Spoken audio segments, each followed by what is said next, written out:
Stop the insanity. Get focused on what really matters in life. Your faith, your family, your finances, and your future.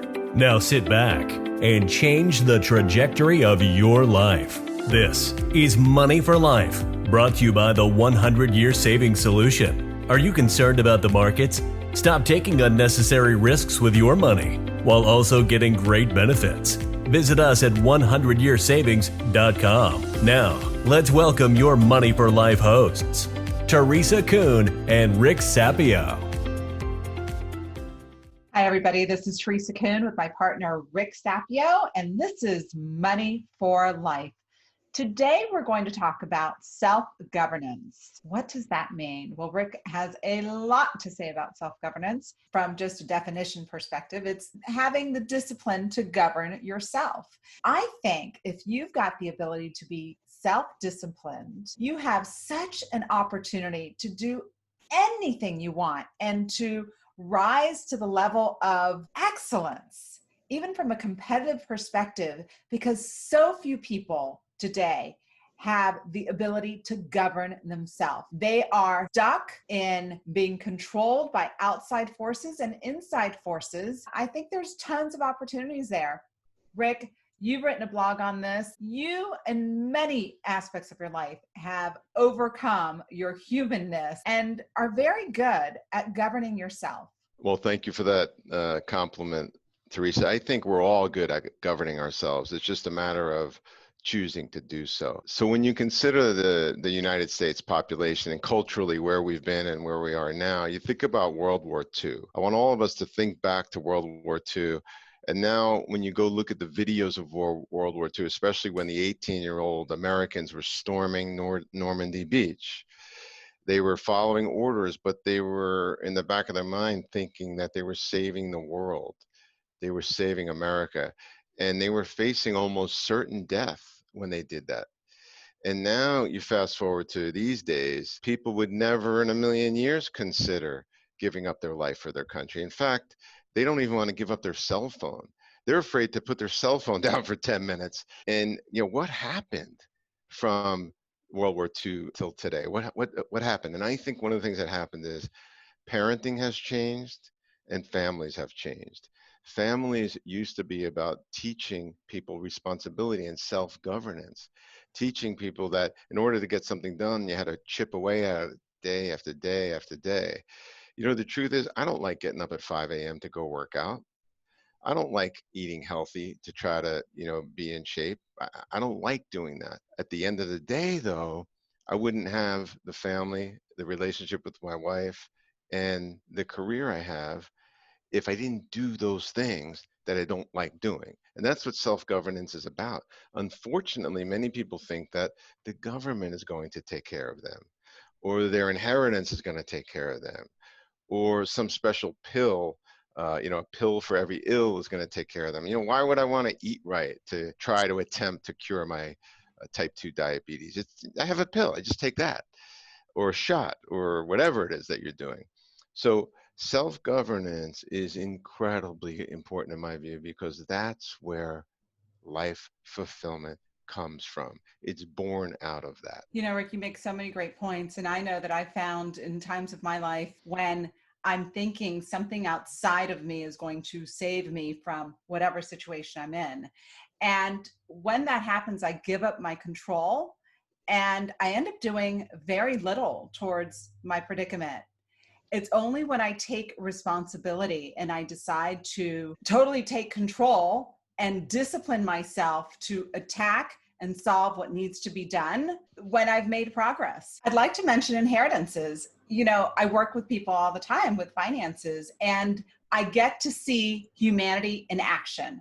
I guess if I was a therapist, a psychotherapist, psychiatrist, or if I worked in sports, or other areas of life, I'd see humanity from that perspective, right? But in money, I can't tell you how many of my clients have inherited money and who they were and their discipline before they inherited money is the same person that showed up after they inherited money. So for those people that think, well, my parents, I'm going to inherit some money, It'll take care of the debt, and it'll take care of my lifestyle. It'll take care of all these problems that I have. Well, guess what ends up happening, Rick, after they get the inheritance? They're in the same mess afterwards. If you don't take control of yourself, if you don't acquire that self-discipline, if you don't have the ability to govern yourself, it doesn't matter what happens around you. That's the person you're going to be all the time. What's that saying, Rick? How you do one thing is how you do everything. If you don't overcome your humanness, your lack of discipline in other areas, a magician can come to you, a genie, and say, I'm going to fix everything. And you're going to be back in that same place in no time. It's been said that if you distribute the wealth evenly among every American, so everybody got the same amount. So instead of, 10 multi-billionaires, everybody got $1 million each. They said if everybody got the $1 million each on Friday, by Monday, the wealth would be back where it was because of this topic, self-governance. As you mentioned, and what I say to my kids, I say it's slightly different. I say, how you do anything is how you do everything. But there's something else I always say to them, because they always are curious, like what makes certain people successful? And I say, successful people are willing to do what most people are unwilling to do. So if you want to be successful, do the things that others are unwilling to do. And that's where this topic of self-governance comes in.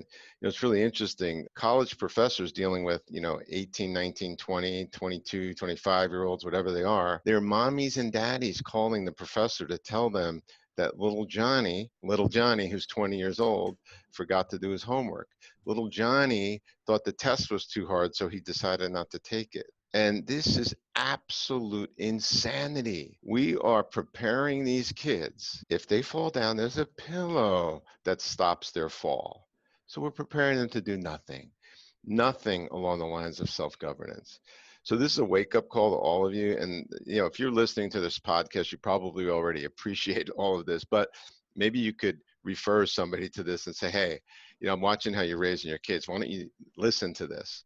Because the most important skill that you can teach your children is independence. And independence comes from the ability to self-govern. We had a girl, I mentioned it many times, from Italy live with us several years ago. She was 16 and she became 17 in our house. And the reason she didn't brush her teeth was because every night her mother would go into her bedroom, put toothpaste on a toothbrush, hand her the toothbrush with toothpaste on it, and this girl would brush her teeth then. If her mommy didn't do that, this girl would not brush her teeth. That, my friends, is why our world is where it is. That's crazy. Talk about helicopter parenting. I mean, could you imagine your son calling you from Notre Dame and saying, Mom, I don't really want to go to school today and I'm really embarrassed. Can you call my teacher for me? Sure, Johnny, no problem. I can't imagine helicopter parenting to a whole nother level. And, Rick, we've talked about this. One of my favorite conversations. How did we get here? It wasn't by accident. It was socially engineered for us to be here. But in order to overcome, right, to get on the other side of this, because I know that it's up to me. I know that if I'm willing to do more than the next guy, then I can shine. I can accomplish anything I want because so many people cannot control themselves.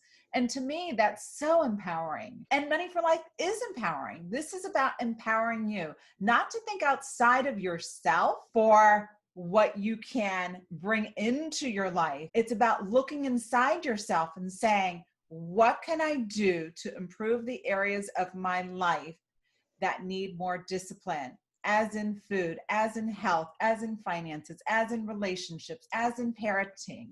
Knowing that it's up to me, oh my gosh, that's so freeing to me. That's so exciting to me. If it was up to somebody else, and maybe it's how I'm wired. I don't like it. I don't like my future, my destiny being in somebody else's hands. And at the end of the day, I know I can only control so much, right? But what I can control, I want to control. This topic is near and dear to my heart. And when the blog was originally written on self-governance, I was thinking about parenting mostly, but it comes to all areas of life, including, what type of mate are you going to pick? Are you going to pick somebody that you fall in love with? Or are you going to pick somebody that you can spend the rest of your life with and you are committed to? And I'm thinking back to an argument I got in with my mother-in-law, because when my kids were in first grade, they had to do their own laundry, which meant they had to put their clothes in two hampers, a white and a colored. They had to bring the hamper downstairs on Saturday and do their wash. They had to fold their wash and put it away. And my mother-in-law says, nobody in first grade can do that. And I said, well, everybody in my family did it when I was a kid. It's bizarre that we have such low expectations. So not only do my 4 kids do their own laundry and fold their own laundry and put it away, they do their own sheets. They make their own beds. They take turns setting the table, cleaning off the table, doing the dishes, putting the dishes in the dishwasher, sweeping the floor. My wife doesn't do that. The kids do that. This type of activity baked into their DNA since they're young allows them to have more confidence and more freedom to be independent and self-govern themselves, because they're taking actually responsibility for the environment that they're in. And people have said to me, which is so freaking bizarre, you're taking away their childhood.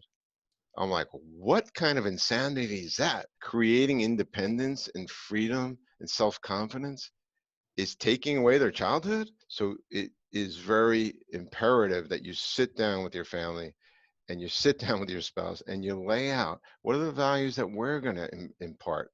What are the rules that we're going to follow as a family? How are we going to put self-governance down on the ground in our family? It really is a beautiful thing watching your home work.